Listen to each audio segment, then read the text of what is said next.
Okay, I'd like to welcome everyone here this afternoon to this DELI event. DELI, the Dublin European Law Institute, and from a faculty perspective here in Dublin City University, and as the dean of the faculty, I think the work that DELI has been doing and will continue to do is hugely important. My name is Derek Hand. I'm the Dean of the faculty here in DCU of Humanities and Social Sciences.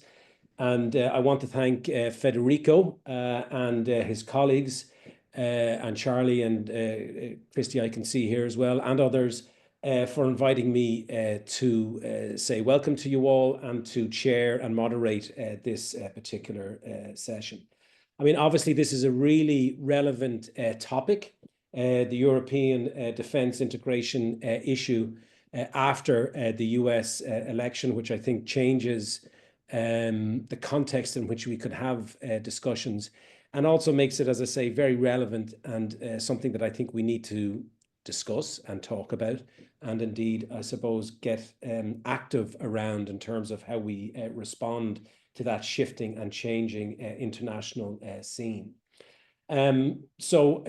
Today's program, we have 4 speakers, and I'll introduce each in turn. But just to say that we'll have plenty of time for question and answers after each of the speakers has presented, and we let them speak in turn, and then we can open up to questions from the floor. So there's plenty of time and opportunity for that. So we've got around an hour or so, a little bit over an hour, so we might as well just start. And so our first speaker this afternoon is Dr. Sylvie Goulard, who is a French politician and academic. She began her career in the Ministry of Foreign Affairs in France, focusing on European integration. She served as a member of the European Parliament from 2009 to 2017, and as France's Minister of the Armed Forces in 2017. Later, she became a deputy governor of the Banque de France, overseeing international affairs and sustainable finance. And currently, she is a professor of practice at SDA Bocconi, focusing on global affairs and green finance. Great pleasure to introduce Sylvie and ask her to kick off our event this afternoon. Thank you so much, Mr. Dean. I hope you can all hear me well.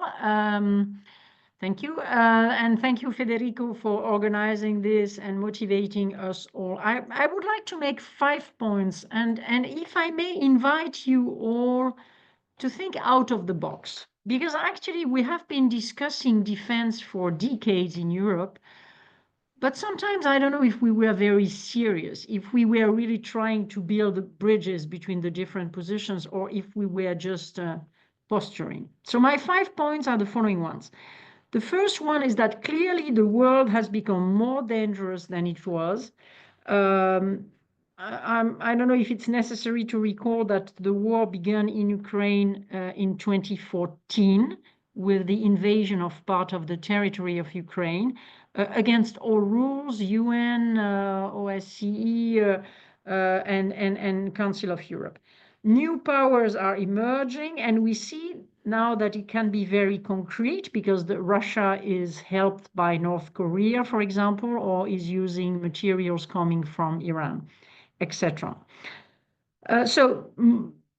They more dangerous, and I'm not going to develop today one point, but it is very dear to my heart, which is that we are focusing in all these circles on defense and security, but security is also to be able to stabilize climate change, to tackle biodiversity losses, because all these challenges are not just chapters for different Zooms or conferences. It is what we have in front of us.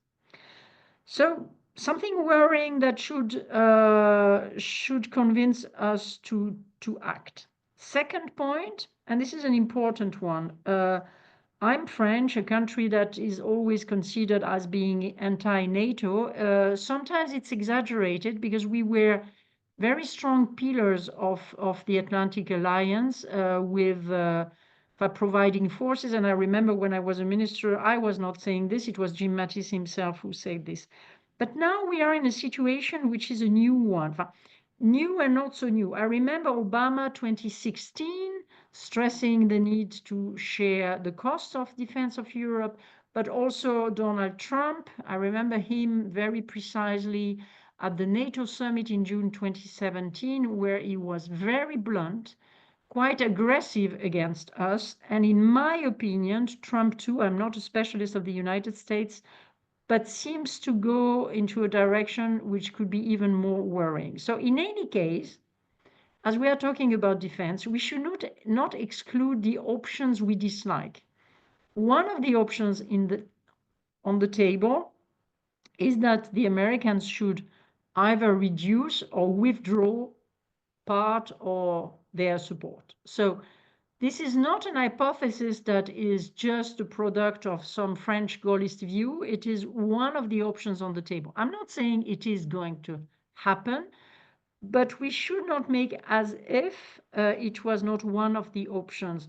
America first is exactly the definition of Trump's policy.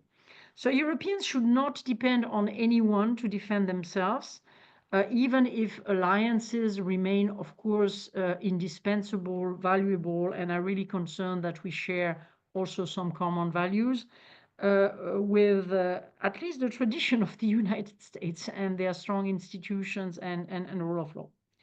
My third point is that, and this is my experience from the Euro crisis and a financial crisis when I was at the European Parliament, defense is quite different from all other topics the European Union is used to deal with. It is very different. For example, you cannot just muddle through.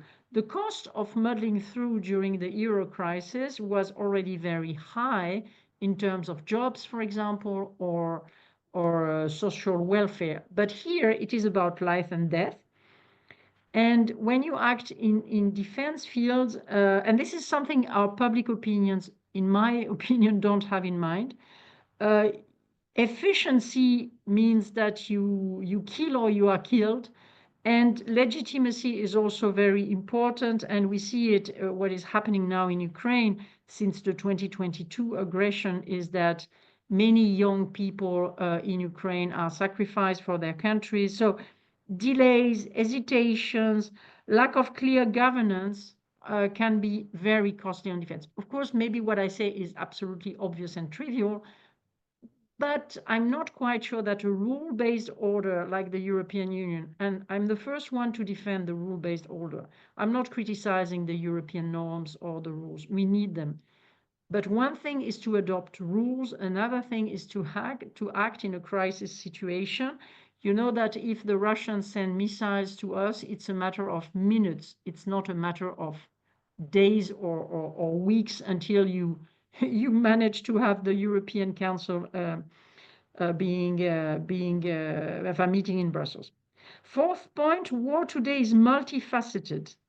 So in addition to the traditional weapons, you need also to be prepared for cyber defense, to fight against disinformation, to master new techniques like drones. You need to control space, you need intelligence, and on this, we are very far away from the level of the Americans and what they provided for us in the last years, including when the French troops were in Africa to fight against terrorism, for example, is something we should be aware of.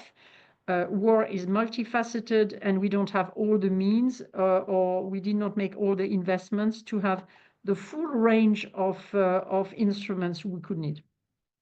And then my fifth point, which is more on the EU itself, and I must say that I'm very glad to have this debate today, if I may say so, in Dublin with Germans and others, because we need to discuss cross-border. We really need to discuss cross-border to confront our visions.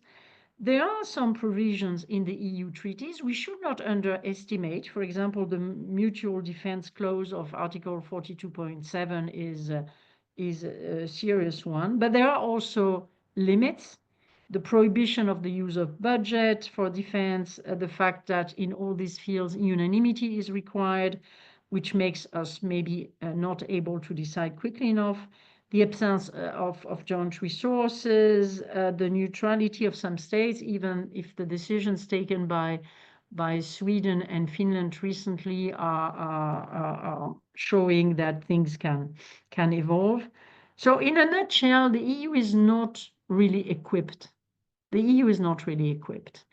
And it has to do with some very concrete aspects like financing. Do we have the necessary material? Are we having the armaments? Are they interoperable, etc.? This, in my opinion, is important. It's difficult because industrial policy with national monopolies can be very tricky. But this is not the most tricky question. For me, the most tricky question is the question of the level at which you take the decisions. Do we consider, and I say it in a very cold way, we should learn to discuss without emotion or passion. So do we consider that the coordination of national forces is enough in front of countries like Russia, or do we consider that we should go for something else? The truth is that within NATO, we had the advantage of the strength of the Americans, clearly, the magnitude of their defense budget, quite $900 billion a year.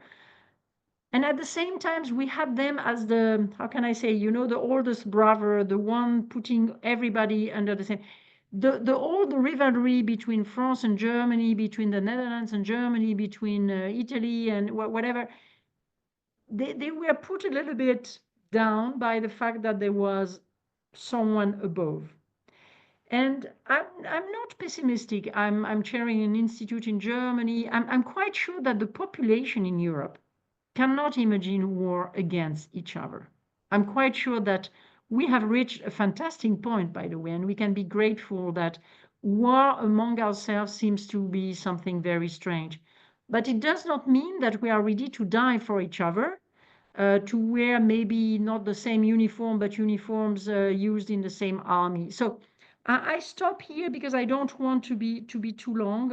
Many people have a lot to say in this circle, but we need, in my opinion, to put the debate at the right level, which is that we make as if we could ignore that in a world of states, and right now nationalistic, very aggressive states, if you look at the rhetoric of Erdogan, of Moody, of many others in Argentina, in the US. So it's not just the US, it's worldwide, that we observe a rhetoric which is less keen to accept cooperation and bridges between nations. So are we equipped in this world with our genuine European Union?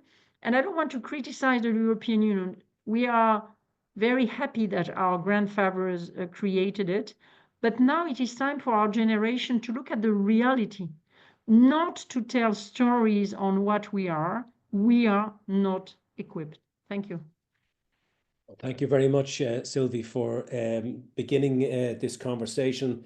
So we have 5 points, lots of food for thought there, and I think we will be returning to those in due course.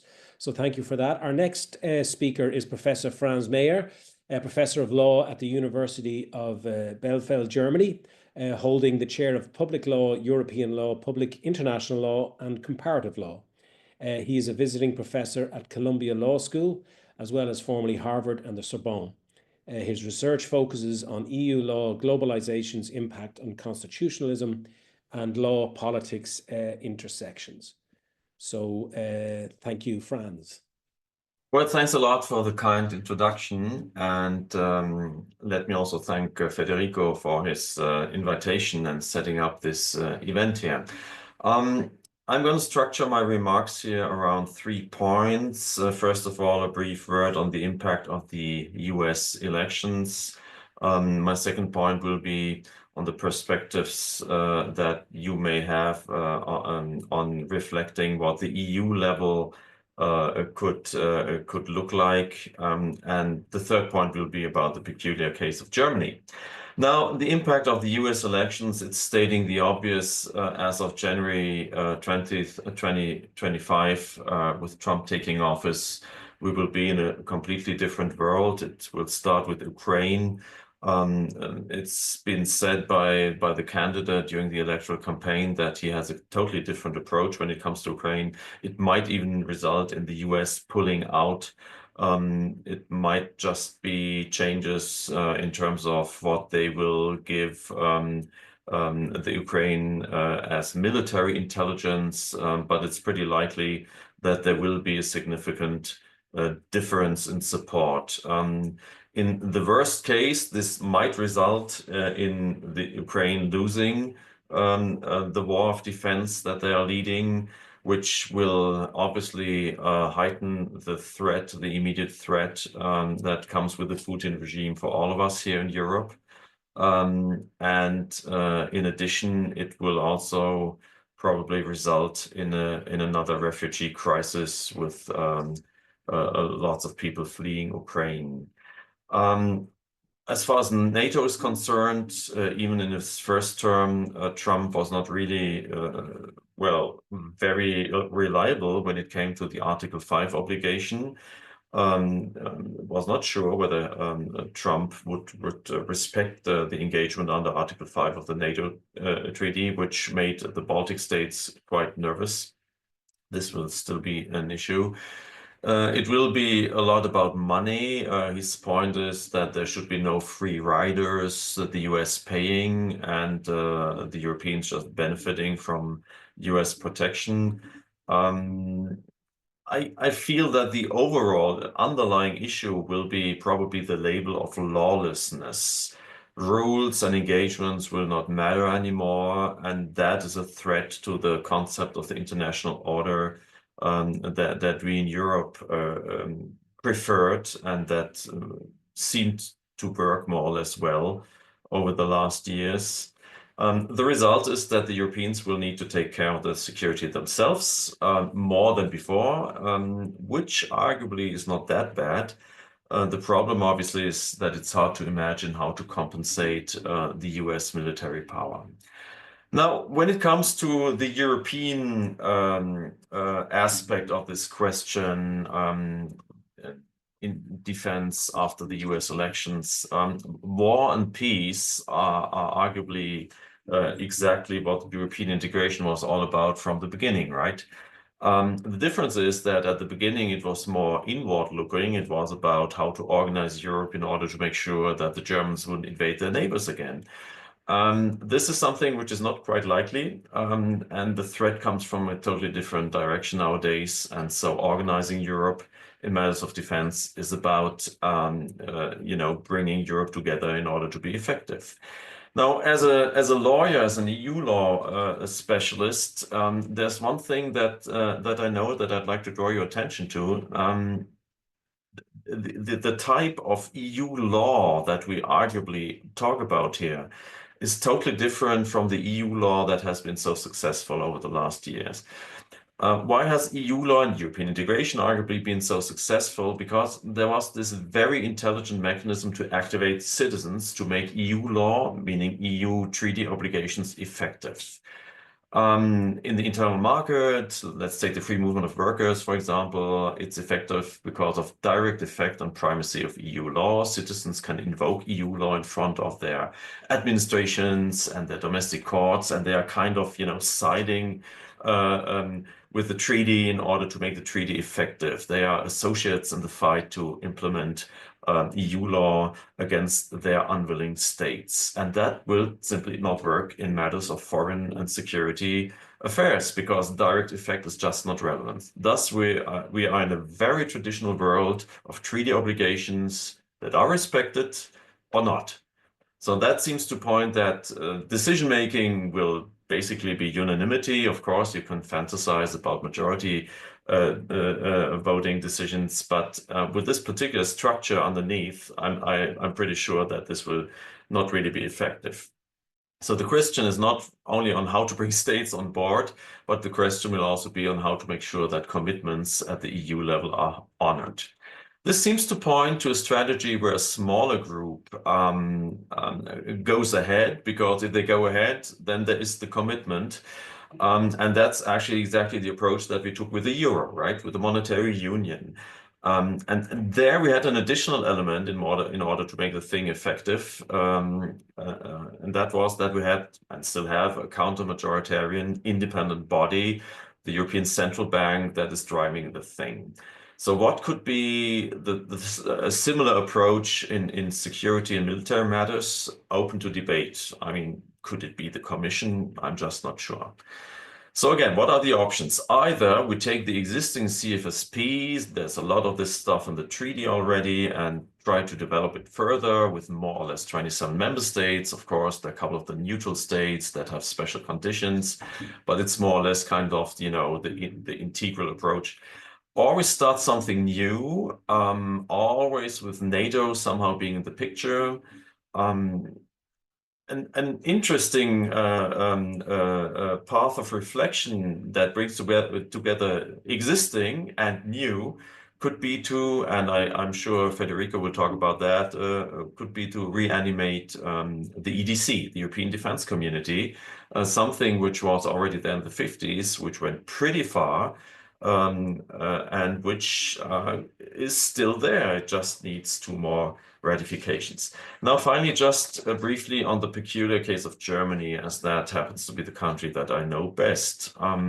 After the war, Germany was demilitarized, and that was pretty effective, to the point that already in the 1950s, the remilitarization was a really painful process. So the initial concept of creating an EDC, European Defense Community, was where all the debates in Germany were about in the 50s, and it was a very, very difficult process and a very small majority that finally led to, well, ultimately joining NATO, modifying the constitution, rearming the Germans. But there is, and you can take the 1980s with the peaceful protests against, nuclear arms in Germany, and the current debate about to what extent we should support Ukraine. There is this underlying rejection of being back in a world where military power and defense matters. And this could sound like a very principled pacifist position, but of course it's first and foremost a very convenient thing for the Germans. We are used to have the US and others take care, which until as long as there was an occupation regime, which kind of was the basis, for example, for the military presence of the US or the Brits or the French armed forces in Germany, that was kind of okay. But this excuse doesn't apply anymore, because with the reunification, all this was terminated. So it's strange enough that on the one hand, we depend on others and have no problem with that. But on the other hand, there is still some kind of a sovereignty matter here. And that brings me to what the typical role of a German constitutionalist is in European matters, that at some point the German Constitutional Court comes up as a topic. And again, this is strangely enough also a topic here, because there is some case law where they mention the sovereignty aspect of being, able to have a military of our own. And of course, and this is echoing a little bit what Sylvie already said. Obviously, the military context is just something totally different than the regular free movement of goods, European law context. It's an existential topic. It's about who is taking the responsibility on life and death, and who is supposed to be accountable if, the body bags come back. And this is just really something where the relationship between the nation state and any other structure beyond the nation state is at stake. And this is a very basic issue that obviously needs to debate. The peculiar German case is also reflected in a constitutional psychology in military matters in another on another dimension. It's that the German army, the Bundeswehr, is conceptualized as a parliament's army, meaning that for each and every deployment of German armed forces, there needs to be a prior consent of parliament. So unlike most approaches, even in democratic systems in our neighboring countries, where military ultimately is something of the executive, and arguably it needs to be that way because it's not really convenient to first have the entire parliament debating, bringing together members of parliament before you can deploy soldiers. That's a given here. Another thing where we have a peculiar German problem is that the entire debate about how to bring in, to establish a European dimension or to just do more as Europeans in terms of our defense is the financial issue. The keyword here is the debt brake. We have a very basic issue, I would argue, problem here, that we have a debt brake in the constitution, which basically makes it impossible at some point to invest money in certain fields like inter alia the military, and this is also part of the current electoral campaign, because in Germany there will be anticipated parliamentary elections, as you may know, in February. And this, all what I said, will play into that. Now, just to conclude, the challenge here is, in my view, how to make sure, and again I'm echoing on Sylvie here, how we have a European dimension of the debate, how to make sure that it is fully understood that we are talking about a European issue, and how to establish this kind of cross-border perspective and ideally also cross-border solutions. Thank you. Thank you, Franz, for that. Again, food for thought, and we can return to questions around that and discussion at the close. Our next speaker is Professor Emmanuel Mourlon-Druol, who's a Professor of History of European Cooperation and Integration at European University Institute. His research focuses on the political and financial history of post-1945 Europe, I should say, particularly the development of the monetary union and the role of non-state actors in European integration. Previously a Jean Monnet Fellow, he is known for innovative approaches like network analysis in historical research. Okay, Emmanuel.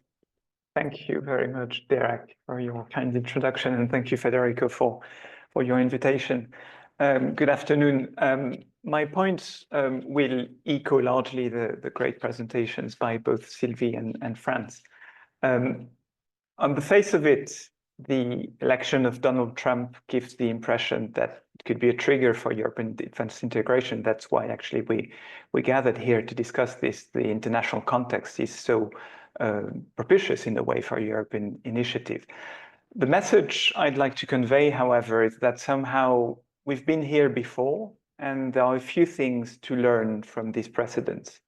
What do I mean by we've been here before? Obviously, don't get me wrong, we haven't lived through a situation comparable to the one we have at the moment with Russia's attack on Ukraine, a president like Trump that is soon to be back in the White House, and many other challenges to European security. However, calls for European defense integration are not new, and that is something that Sylvie mentioned earlier. Calls for European independence, autonomy, especially from the US, are not new either. And the perception of an acute crisis is certainly not something that is new. Let me take three brief examples to illustrate this, and then I'll set out a few lessons to learn from them. The first example I wanted to mention is the debate over the creation of the European Defence Community, the EDC that Franz mentioned, that happened in 1952. The 6 countries that started European integration, France, Italy, West Germany, and the 3 Benelux countries, signed a treaty establishing an EDC, and it was, I simply quote from the Article 1 of the treaty, supranational in character, consisting of common institutions, common armed forces, and a common budget, end of quote. And so this was very ambitious. The decision stems from the French government's desire to embed German rearmament into a Western European framework in a Cold War context. North Korea had invaded South Korea in June 1950, and that increased the fear of the opening of another front, particularly in Europe. So the rearmament of West Germany was needed to ensure the security of Western Europe. However, while the French population did not support that view, the French government realized that West German rearmament was somehow becoming inevitable. The evolution of French domestic politics then prevented the ratification of this treaty, and in the end, the French National Assembly did not ratify the treaty, which was abandoned. But the issue remained. Several efforts took place in the 1970s in the field of foreign policy cooperation in particular, and the issue of European defense came back again to the fore in the early 1980s. Christopher Tugendhat, the vice president of the Commission, made several interventions drawing attention to European defense issues in the early 1980s. He insisted in particular on the fact that the EU had had a privileged infancy under US protection and had developed within a sort of transatlantic cocoon, if you like. Tugendhat wrote in the review International Affairs in 1981, I quote, "Actions which give substance to the claim that Europe's own particular interests and preoccupations are given their proper weight in the Atlantic Alliance between equals are required. We, Europeans, must stop complaining and start to do more on our own account." End of quote. But Europeans did little in that decade. The topic came back again in public debate with the Treaty of Maastricht. It was signed in 1992, and the Treaty of Maastricht gave birth to the European Union. It famously created the Common Foreign and Security Policy, the CFSP, and a public face to it, with the post of the High Representative, which are predecessors to the setup we have today. In September 1993, Jacques Delors, who was president of the European Commission, made a speech at the International Institute for Strategic Studies in London. The context was particularly heavy with, among others, the entry into force of the Maastricht Treaty, the consequences of the end of the Cold War, and the breakup and the civil war in Yugoslavia. Delors stated, I quote, "The outlines of the new European security system are beginning to emerge. Tolerance, cooperation, solidarity, and an equitable sharing of responsibilities and burdens, these must be the cornerstones of a system based on the principles of the UN Charter and the Helsinki Final Act.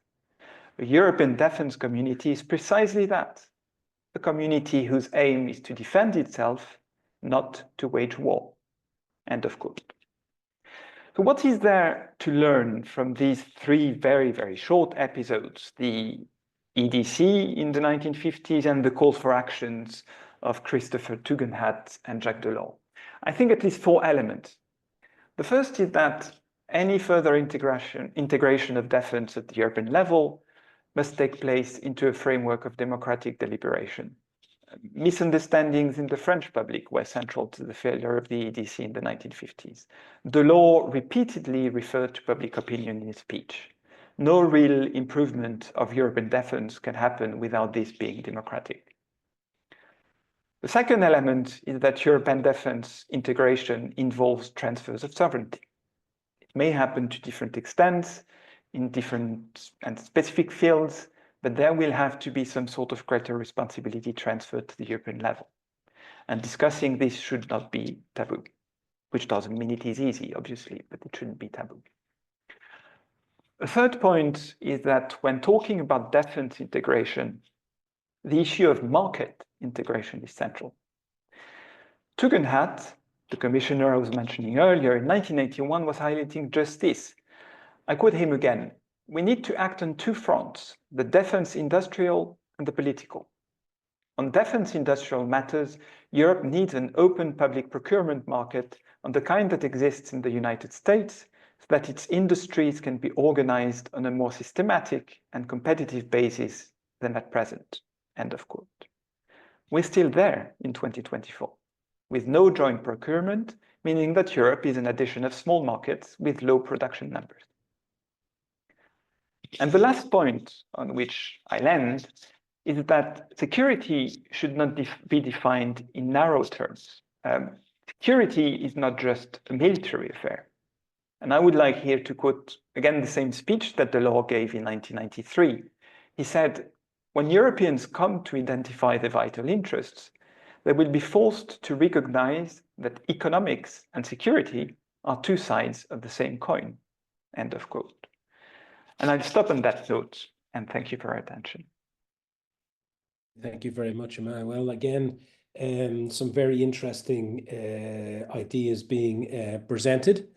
I think we can move to our final speaker today, Professor Federico Fabbrini, who is my esteemed colleague here in DCU and a good friend, full Professor of European Law at Dublin City University, the founding director of the DCU Brexit Institute and the Dublin European Law Institute, and is the principal investigator for the Jean Monnet Centre of Excellence Rebuild and the new Jean Monnet Network with Prosper, which begins in the new year.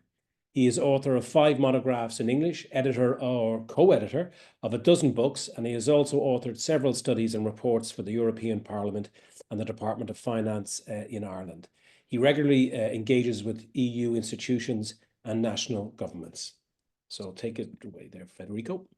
Thank you so much, Derek, for your kind and generous introduction and for agreeing to chair this event. And it is a pleasure for me to share the stage with such extraordinary fellow panelists. I should disclose that this is the first public event of a project that in reality we started over 6 months ago, back in May 2024, in preparation for a possible Trump victory. And I think Sylvie, Franz, Emmanuel, and a few others were prescient in starting to think that it was worthwhile anticipating the possible risks. The project in which we are involved and that we are officially launching today is called ALCIDE, which is an acronym standing for Activating the Law Creatively to Integrate Defense in Europe.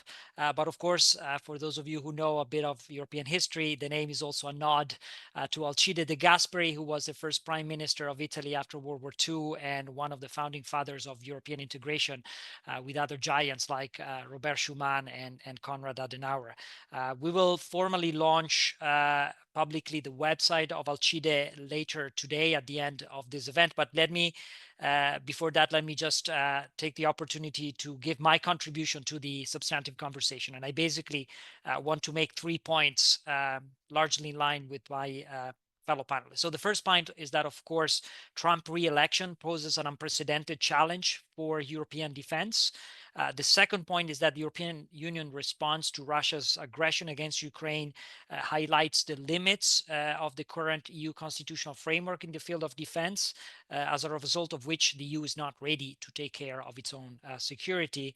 And the third point is that, building up on the prior two, I really think we need to think creatively out of the box, as Sylvie said, to advance defense integration in Europe. And in this respect, a proposal on which I've been working on and that is part of the Alcide project and that was mentioned previously already is to revive the European defense community of 1952. So I'll go very quickly, especially on the first 2 points, because they align with what the prior speaker have mentioned. I think Trump's re-election marks a turning point for European security. For the first time since the 1950s, I think Europe can no longer rely on the United States as the big brother taking care of our security. Trump was already explicit of its rejection of NATO in his first mandate, and during the campaign trail, he has been even more explicit. And I think the credibility of the mutual defense pledge of NATO is really under threat. Now, that puts the onus on Europe to defend itself, but the European Union response to Russia's aggression of Ukraine has been underwhelming in many ways. We at the Institute, as you know, Derek, have hosted several events in the last couple of years to track and discuss the European reaction to the Russian aggression.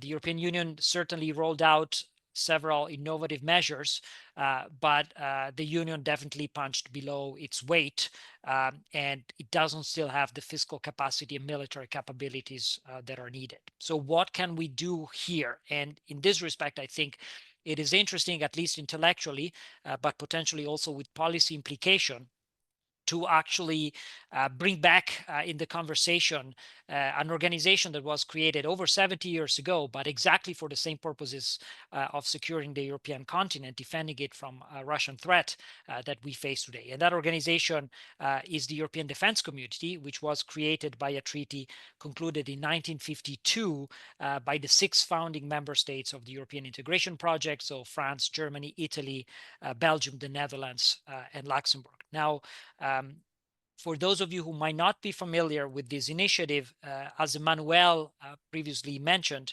the European Defense Community established a common European army between the 6 participating states, an army that was funded by a common budget. It was governed by supranational institution rather than intergovernmental institution. And then crucially, the European Defense Community was connected to NATO as a kind of European pillar within the transatlantic alliance. And it was also open to the accession of any other European state that shared the same values of liberty and democracy.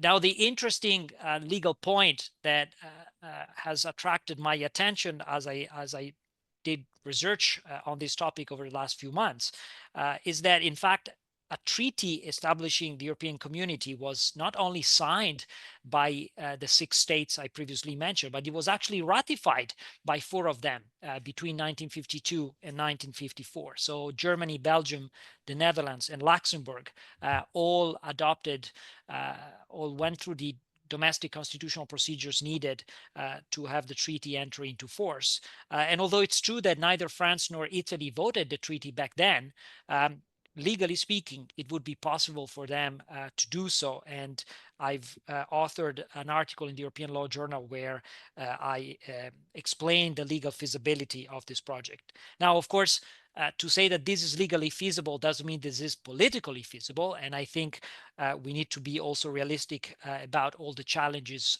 moving forward. But as Franz has also mentioned in his prior remarks, the starting point of our analysis should really be the difficulties that we face internally in the EU, and we should be mindful that the path of having 2 ratifications to create the EDC would be definitely easier than the legal path of reforming the European Union treaties at 27. So there are clearly many obstacles, but there is, I would also say, clearly a new momentum for European defense integration. So what we hope to do through Alcide, and thanks to the extraordinary contribution of people like Sylvie, Franz, Emmanuel, and several others, is to open the conversation and try to put forward some clever solution that might be actionable also by policymakers. So I'm grateful to everyone for the involvement in this. And I also look forward, of course, to our debate and exchange today and the weeks to come. And I'll stop here because I think we also want to give the opportunity to people to ask questions in the Q&A session. Thank you, Derek.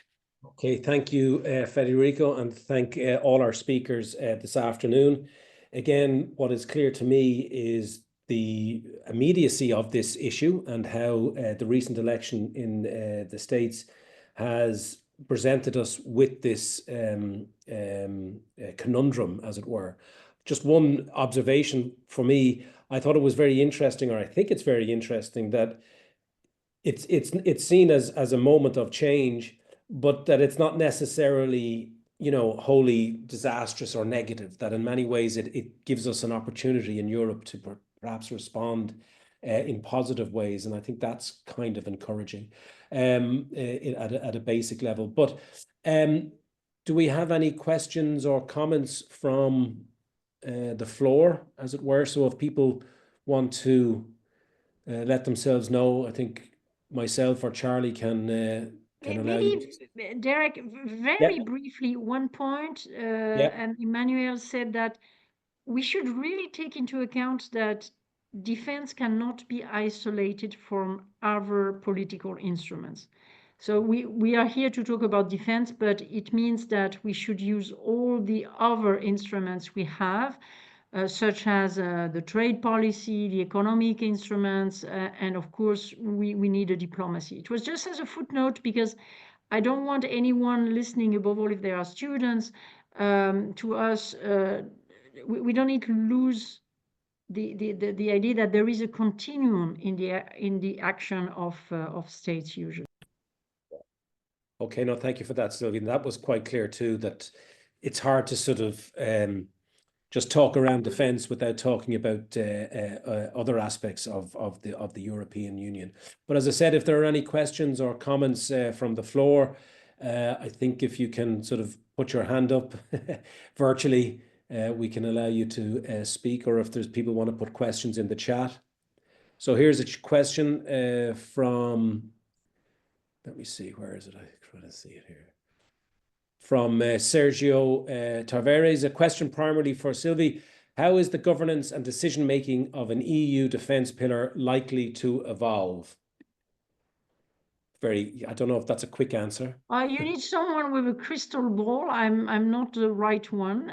What was said by Franz on the democratic legitimacy, the Bundestag, in my opinion, we need to combine a strong executive with also guarantees from a democratic point of view. And that's the reason why if you combine defense cannot be meant separately from a political union.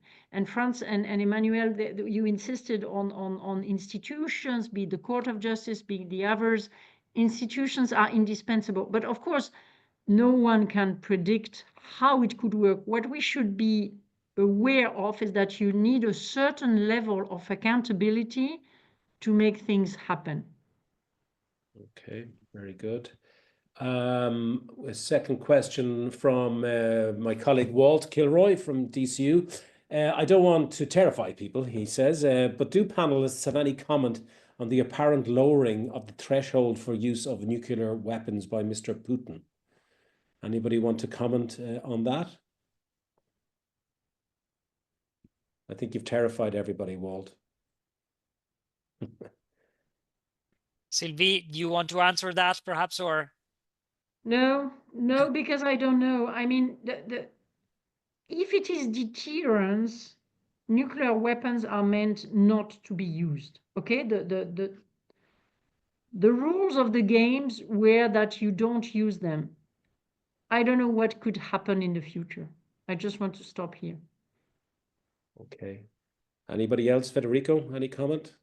Well, I'm not a specialist on nuclear deterrence. What I will mention, though, is that, of course, the nuclear development is a significant change from 1952, when the European Defence Community Treaty was established in the early days of the Cold War. Of course, at that time, France had not developed its own force de frappe, its nuclear deterrent. And so this is, among others, one of the challenges that also the idea of reviving the European Defence Community today is facing, because it's a new reality to reckon with.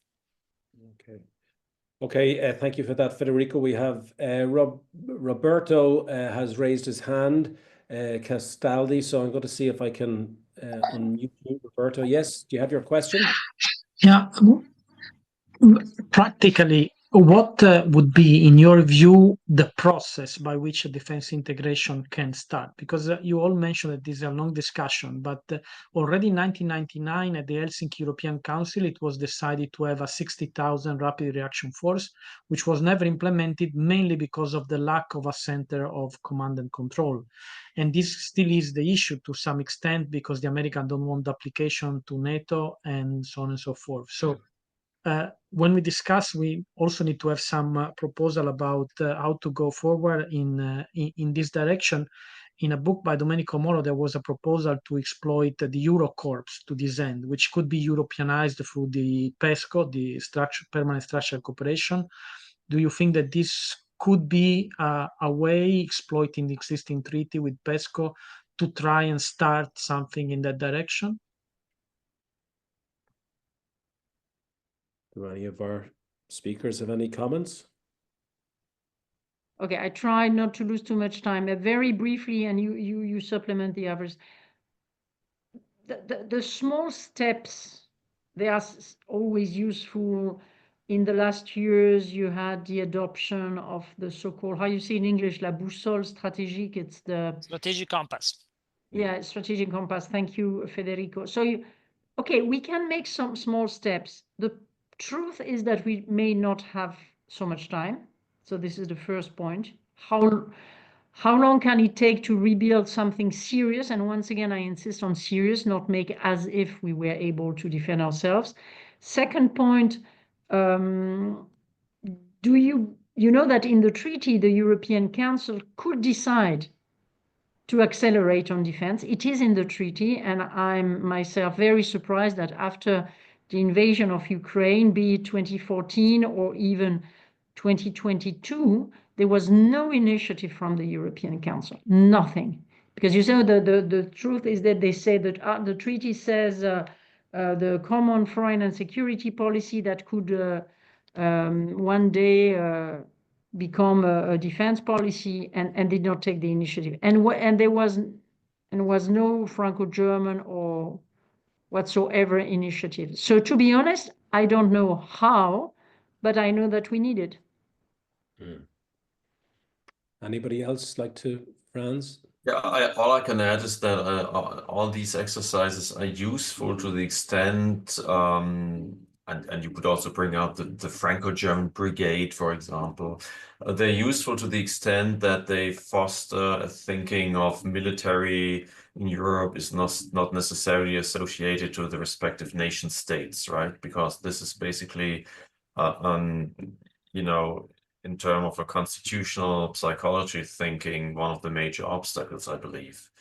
But as far as the operative, details and perspectives are concerned, I would also pass that on to somebody more qualified. Thanks. Anybody else comment on that? Okay, just to go back through some of these questions, a lot of very positive remarks in the chat box about the contributions. Let me see, I'm just trying to see where things are here. So basically, I think coming from a number of people, questions around, I suppose, that kind of discussion of the constitutional framework and that kind of tension, I suppose, between individual member states' constitutional restrictions or possibilities, and then that EU-wide desire for some kind of movement in terms of security and defence. So I suppose, do we have any more detail or comments on that particular issue? I know, and we don't have all day, as they would say. But anybody want to talk around that? Yeah, Federico? I can just say a couple of words, and then I guess Franz, who's also a lawyer, can follow up on it. But I think the constitutional question from a new law perspective is that our treaties were originally never designed for wartime. And I think Russia's aggression of Ukraine has exposed the limits of the EU infrastructure in that respect. The institution have pushed legal basis to the extreme in order to enable action like the provision of weapons to the Ukrainian army, sanctions, the development of an industrial policy at the domestic European level. But there are also major constraints. To begin with, our treaties currently prohibit using the European budget for military purposes. Secondly, our governance system, which requires unanimity on any foreign policy matter, is basically unfit for quick action. And finally, we don't have also the military capabilities to deploy in any case. And that's why I think we really need to think out of the box how to move forward. And if I can add just a word to the response that was given by Sylvie to Roberto's question, the challenge of creating defense cooperation in Europe is visible. As Roberto was saying, we had been discussing this for 25 years, and we moved from 60,000 troops in 1999 as the gold standard for military capability to now only 5,000 troops. The strategic compass that was approved a few weeks after Russia's invaded Ukraine said we would create a rapid reaction force of 5,000 troops by next year. We are at the end of 2024 and nothing has happened. And 5,000 troops is nothing if you have to face a real, conventional warfare scenario. So we need to accelerate there. That's why ideas like the European Defence Community become valuable. But also to react to other questions, yes, that would require shifting sovereignty, although this should be done on the understanding that no member state on its own can ultimately protect itself if it doesn't integrate more. Mm. Yeah, if I may, it's exactly the discussion we had with the euro, and I think we should relax a little bit. I mean, before the introduction of the single currency, and I'm not saying that it is good for public debt or that kind of things, because the situation in France is not a model. But let's say that at least all the arguments against a single currency, something supranational, they disappeared. They disappeared when we created the body, as it was said before, in charge, capable of intervening, having a face, etc. We should be more confident in our own achievements. I'm not saying it's easy. I insist that it is different, and we should keep in mind that it is different. But some of the arguments are completely irrelevant because the alternative is not a real alternative. If we keep the defense systems as they are, then we are not well equipped neither. So it is not that we have the choice. Either we keep everything at national level and it is fine, or we put it at the European level and we lose sovereignty. We have already lost sovereignty. And Franz, your point was brilliant on the fact that in Germany there is always this paradox of the Constitutional Court insisting on sovereignty and transfer of competences to NATO, for example.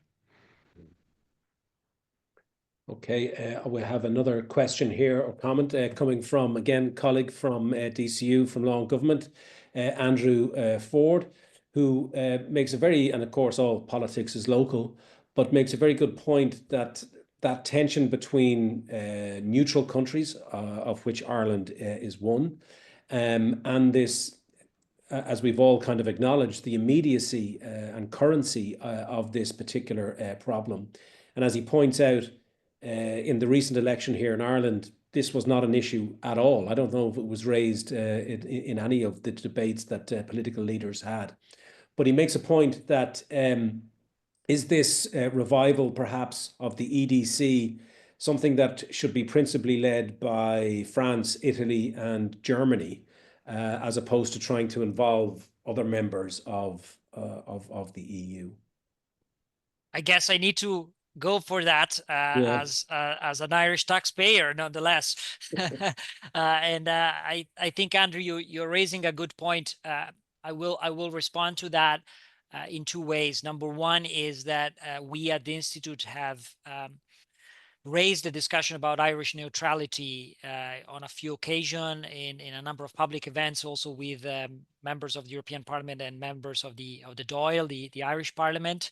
And clearly there is some hypocrisy in the Irish position because, of course, Ireland is neutral, but de facto benefits from some public goods which are provided anyway through NATO. And as a member of the EU, in any case, Ireland is committed to principles of mutual defense and mutual protection.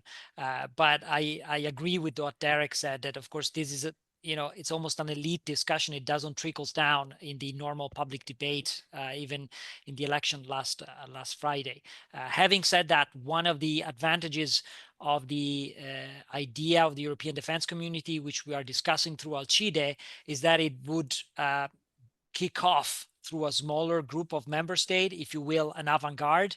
And we have loads of precedents for that in the history of European integration. Even the euro that Sylvie was mentioning is an avant-garde. Not all member states participate to it. Schengen is an avant-garde. And in the past, we've seen that repeatedly as a sort of an operating method for European integration, where you have a front group of states that moves forward and the others follow when needed. By the way, I should also mention that that arrangement might suit countries like Ireland or the other neutrals, Malta, Cyprus, Austria, because they are not forced to join that defense community if they don't agree with it or if it is not compatible with their constitutional identity and principles. But we could live with that differentiated integration. It might be the best of all worlds.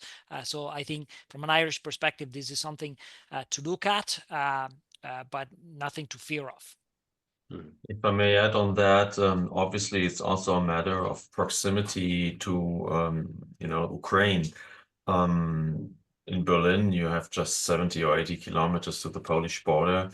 And if you're in Poland, all this is pretty close to you. And so I would also think that the lines we should think along are about, in a way, the coalition of the willing, or the coalition of those who kind of feel the obvious need because they have that so right into the, in their face what is going on east of us here, and that could be one of the aspects of bringing back the EDC into the debate. Just arguing that the EDC is like a smaller group, and obviously you would need to have to bring in Poland immediately. Still don't understand why the other day the German Chancellor had this meeting with the Brits and the Americans and the French and didn't bring in the Polish Prime Minister. I guess that was a mistake. If I may, we should not make the mistake to believe that with 6 countries, including France and Germany and Italy, and everything will be easy and the problem will be to add new ones. I speak under the control of others, but you have the 2 dimensions. France already mentioned Poland, rightly so, and I think the Baltic states, for example, joined the euro area during the financial crisis, they also want to be in the core of the political union, etc. So it's not we are the good ones, they would like to join. In any case, the main problem, in my opinion, is still in France and probably also in Italy or Germany, because many people will hide behind the French in any case. But we observe right now such a rising nationalism everywhere and a lack of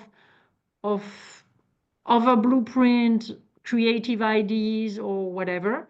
So that's the reason what I like the most in the name Alcide is the creative, because I really believe we need to brainstorm. I don't pretend I have the solution, but we need to be more creative. So it's not the old Europe versus the new one. There are many threats for Europe, but one of them is Russia. So we will be well inspired to work with the countries who know better the Russians than we do, etc. My second point, and it's interesting that you quoted Tugendhat, Emmanuel, because, hey, they are no more in, the Brits. So one of the main problems we have, they were not part in the 1950s, but now they are ex-members. How far should we work with them? They have a real experience. They have an excellent intelligence. They have a powerful army. They are very closely linked with the US, which to a certain extent may also become their problem if the US go in the wrong direction. So, I mean, we have the problem of the variable geometry among ourselves on the continent, but we also have the new question on how do we work closely with the UK as it is indispensable. Any other comments, Emmanuel? Anything to say? I can just make a follow-up because I see it would be tied to one of the comments that has been made in the chat. Of course, nothing will be easy, as Sylvie was saying, but it also depends on what happens and what form the defense integration takes. So if you think again about the comparison with monetary policy and monetary integration, however different the 2 fields are, if you imagine an institution like the EDC that would be comparable to the ECB in the monetary field, it won't have to be led by specific countries. I'm referring here to the question and comments by Sergio Tavares in the chat. If this were a really supranational mechanism, it would not necessarily be led by one country or another. Just think of the history of the ECB since its creation. Just before, everyone was afraid, as Sylvie mentioned, and everyone thought that it would just be German monetary policy. And then in the end, I don't think that everyone in Germany thinks the ECB followed the German monetary policy in the past years. So there has been at least a lot of debate.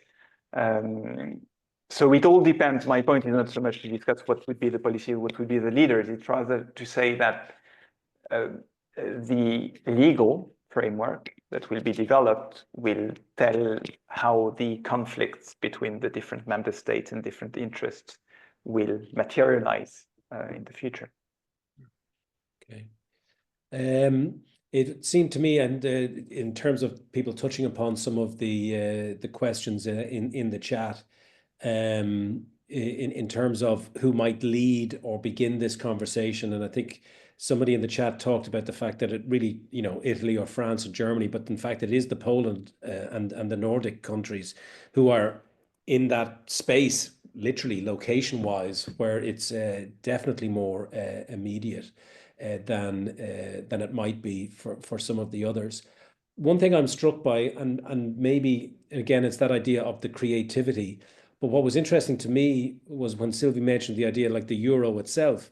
So this is something that people opted into or out of and so on, and in some ways it transcended kind of national boundaries, and people connected with it or not, as the case may be, but that some mechanism like that might be the way forward in terms of thinking around defense. I mean, I know that the idea of going back to something from the 1950s, but what might something new, if one was to create a new, I don't know, mechanism, what might that look like? Federico? Well, something I'd like to say, which came up in a few comments and in what you just mentioned, Derek, is, you know, one advantage of the euro and one advantage of the European defense community as it was originally conceived in the early 1950s, what it is that it was the ECB, the euro still is, the EDC was a supranational institution. So it dealt with the problem of hegemony, which historically has been the biggest problem in Europe, where one country wants to dominate everybody else, whether it's France, whether it's Germany, whether it's Britain, whether it's Spain, and so on and so forth. And supranationalism is the answer, which is to say, let's share sovereignty and manage that together. Now, the CFSP, as we have it today in the European Union, is not supranational. It's intergovernmental. States decide unanimously. There's veto points, and effectively, the system only works because we have a foreign hegemon, which is the United States, a benevolent hegemon so far, but an hegemon that might be on its way out. So here's really the big challenge, especially, I would say, for Central and Eastern Europe, because I think a point that Sylvie mentioned earlier, which is worth underlying, is that efforts were made to integrate European defense, but strong resistance came from the Baltics, from Poland, from the Nordics, who were rather preferred working through NATO under US hegemony rather than integrating more in the EU. I think for them, this is a big change. It's a change that will take a little bit to digest, but it might be a trigger for new action, including, of course, in the framework of something like the EDC. But I'll stop there. If I may just jump in, because it's an important point. It's very funny because actually to transfer your security to the US is one thing, and it's feasible, and it's mainly what we have been doing for decades, but it is not an option for European integration. Let's be rigorous. So one thing is to take your own destiny into your hands, as Merkel used to say, and she did not act. Another one is to share part of sovereignty, but also accept some constraints from the US. I think we should really stop thinking that the two things are equivalent. The option US is perfectly feasible, and it may be even the only one if we don't agree on anything else. If we want to have something European, then, as you say, Federico, rightly, we need to organize ourselves and to find a way to transfer sovereignty within the system. And I saw in the chat that people are saying, well, people are afraid to lose sovereignty. It's perfectly right, because we make the mistake to present it as either you stay national and sovereign, or you transfer and you lose sovereignty. I always take the example of the European Central Bank. In the past, we had a central bank based in Frankfurt. It was the Bundesbank, okay? France was sovereign, Italy was sovereign, but the decisions of the Bundesbank at the end were the ones we were obliged to respect. When we created the euro, okay, we shared sovereignty, we don't have the national currency, but recently there was an Italian, now there is a French lady, and in any case sharing a body in which we decide together. So I think we should stop using this word of losing sovereignty in the option where we share sovereignty. Thank you for that, Sylvie. There's a very good question, and we're coming up to 4:15 near the end. But I suppose it's a question about once Trump does become president in January 2025, how quickly could he pull out of NATO in terms of financial support and/or military support? I mean, is there anything, does he have to work along a certain timeline, or could he just do it overnight, as it were? I would argue that the question is basically misunderstanding the nature of the Trump presidency. The Trump presidency will not care about any rules, any obligations. It will be completely factual. So the question is how quick could they do it? That would be, how long does it take? Will the apparatus play along? I mean, after all, this is a complex machinery, and there will be lots of reasonable people still in the bureaucracies that matter here, that will slow things down. But, ask questions like this, how could he do it legally? This will not be the nature of the Trump presidency to ask this kind of question. That's exactly the mistake we seem to be making if we ask. It will be a different world. Lawlessness. I think that's the point you made. That in fact, yeah. And if I may, if we are in a mess, it will be our fault, because at the summit in June 2017, you can go and see what he said. I was present. It was scary. I would have never thought our governments don't even begin to do something to organize a working group to work on options, etc. So it could happen more quickly than you think, and keep something present. I agree 100% with what Franz just said. But for Putin, it would be the signal that he is free to go. Whatever it is, 2025 or 26, the problem is not the legal procedure. The question is the day the American says, we take out the plug, we are vulnerable. Because you don't reconstruct a defense system within some weeks or months. So this is the tricky thing. And to be honest, when I see the time our governments have lost in the last years to discuss on nothing, and we may face a situation in which, look at the nominations. The nominations by the Trump administrations are people who are mainly not competent. I'm saying this from a very neutral, they don't have experience.